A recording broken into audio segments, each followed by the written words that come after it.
Yayasan Mahatama Giri Kusuma merayakan ulang tahun ke-10 di Taman Budaya Kertelangu Denpasar. Memasuki usia 1 dekade ini, Yayasan Mahatama Giri Kusuma tetap menjaga visi dan misinya, yakni memancarkan cinta kasih dan cahaya suci Tuhan untuk kedamaian dan kebahagiaan bagi seluruh makhluk hidup.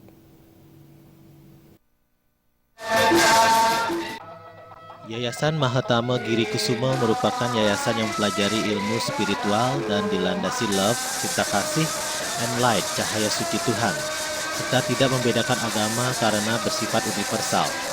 Dalam perjalanannya hingga memasuki usia ke-10, Yayasan Mahatama Giri Kusuma terus melakukan perbaikan diri dan tetap berkomitmen untuk menyehatkan seluruh umat. Tema perayaan HUT yang diusung kali ini adalah cinta kasih sebagai pedoman dalam hidup mencapai kebahagiaan. Menurut pendiri Yayasan Mahatama Giri Kusuma, Yayasan Mahatama Giri Kusuma terus mensosialisasikan ilmu love and light, cahaya suci dan cinta kasih Tuhan kepada masyarakat, baik di Bali maupun di luar Bali, bahkan hingga mencapai ke mancanegara. Hingga saat ini, Yayasan Mahatama Giri Kusuma telah memiliki anggota sebanyak 9.000 lebih yang tersebar tak hanya di Bali, tetapi juga nasional hingga mancanegara. Kebanyakan dari para praktisi itu dulu awalnya adalah mempunyai masalah, sakit.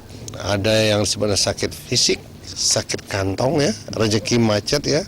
Kemudian ada yang juga susah keturunan ya.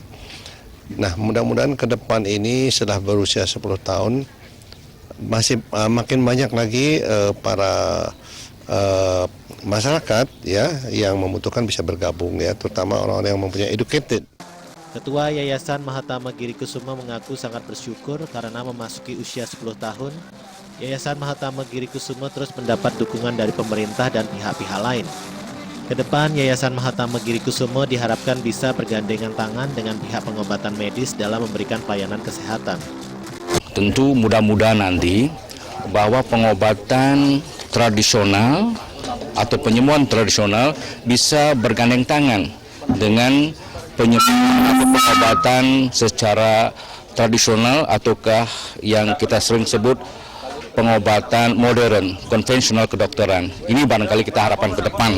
Sementara menurut Anak Agung Murah Rai Cakredara selaku praktisi di Yayasan Mahatama Giri Kusuma, pihaknya mengaku bahwa ajaran spiritual cinta kasih yang diberikan Yayasan Mahatama Giri Kusuma mampu memberikan kehidupan kedua bagi dirinya. Saya sendiri datangnya ke yayasan ini dalam keadaan sekarat, sakit keras sekali, sehingga saya datang ke Giri Kusuma itu dibopong oleh istri sama teman. Nah, kemudian setelah beberapa lama ikut latihan, berangsur-angsur kondisi menjadi membaik. Rangkaian HUT Yayasan Giri Kusuma juga diisi dengan berbagai lomba menarik. Puncak peringatan HUT menampilkan berbagai tarian menari, diantaranya tarian genjek, tarian kembang girang, dan tarian cak kolosal Mahatama Giri Kusuma. Rati